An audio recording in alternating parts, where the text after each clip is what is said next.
Want to know what's interesting? Go ahead. It's Katt Williams that taught me how to be Jaguar, Wright. Oh, wow. Okay. What was it about him that you kind of say, ooh? 10-10. He was my 30th birthday present. Almost 17 years ago. I'll never forget when he walked into the club and I was sitting at my table. It's my birthday party. And Special Ed brought him. Shout out Special. And me and Ed were celebrating our birthdays that year for the Taurus Affair that we used to do in Miami Beach every year. And Katt was playing the amphitheater and he wanted to meet me. And he came to my party. He gave me about 20 grand in cash and said, consider it a down payment on your time. And Moni Love was there. Cousin Sonny was there. Imrel was outside smoking a blunt, so she missed the infamous picture with all of us together with Katt. And me and him sitting next to each other, two hats on, two cats in the hat. Yeah. And he taught me so much in 9 months.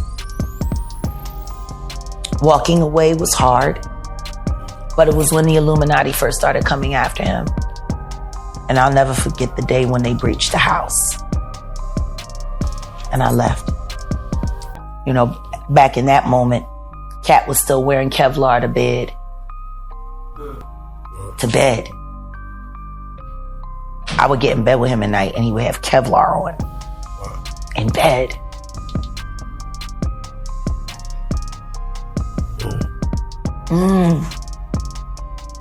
What was it about that and him at the moment where it made you want to speak your truth? He went after Comedy Central. That's what happened. The Flavor Flav roast. The moment that I knew the Snoop Dogg is sold out. That was a hurtful moment. I was always grateful to Snoop for taking Corrupt under his wing. Ricky was in a lot of trouble in Philly. If he hadn't signed a dog pen, I don't even know if he would have been alive. I've always been grateful to Snoop for that. Ricky, my brother. That's real. Yeah, that's real. So let me go ahead.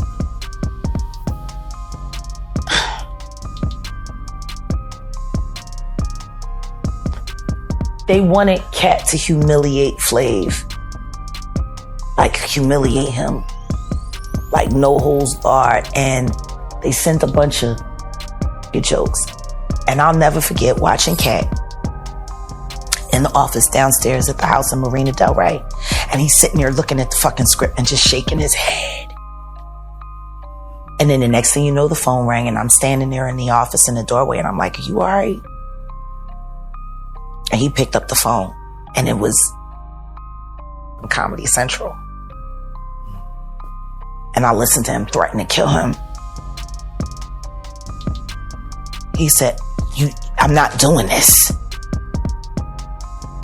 You are not going to get a black man, a real black man, to agree to do this to another black man. Dollars. It was a terrible day. And then that's when all the incidents started happening. Them sending people to the house. Them putting plants backstage at the shows. I mean, I was on tour with him for American Hustle. Right. I was on set for First Sunday. Right. He said he got arrested over 30 times.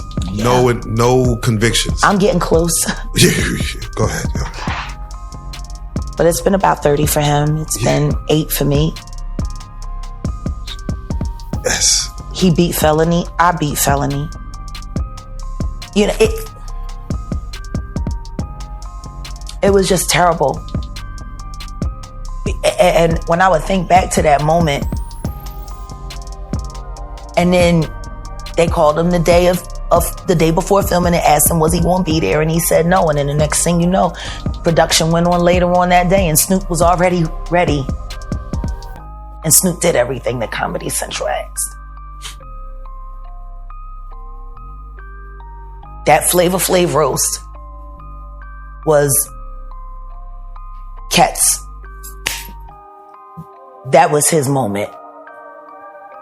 The Flavor Flav roast and the death of Malik B are the same. Yeah, that's the ignition point. I don't even know if Flav even has ever thanked Katt.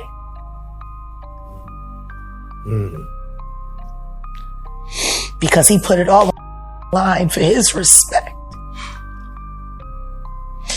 Snoop just slid right in. And Katt still talked to Snoop. He never treated Snoop different. He just was, they were still playing basketball, together. Like, I'll never forget when we was all in Atlanta, when we did the show in Atlanta, and we had got off the plane because we were, flying on his private plane at the time, and, checked into the Ritz-Carlton, and we went to the studio with DJ Drama, and we were writing. I was ghostwriting, because I was going to sign to Katt's label. I was going to be the first female artist. Oh, yeah.